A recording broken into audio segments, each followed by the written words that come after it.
can you Right, prove right, right. that? Like, that's a Okay, little okay, out okay, there, okay, but hold on right there. Mark Jones of the Pluto School, and anyone can look this up.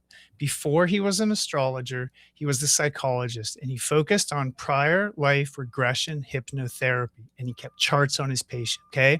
that's really cool. I didn't He know that. he wrote as much of the book on skipped steps and planets square to the lunar nodes, which are the same thing. When a planet squares the lunar nodes, you kind of skip that step in your childhood, in your evolutionary development in this lifetime.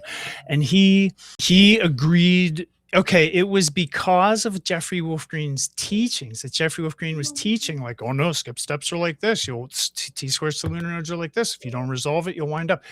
And he's like doing this regression therapy with, and the T squares to the lunar nodes, he's finding people who had been in that conundrum like 4 or 5 lifetimes in a row. And it caused him to leave regression therapy and become an evolutionary astrologer. Now that's a decrease. That's a pay grade decrease. But he found more richness in it and more ability to help people through evolutionary astrology than even he felt he had the agency within his regression hypnotherapy. Now that's fascinating, but it goes to your question, which is like, how do we know? How do we know?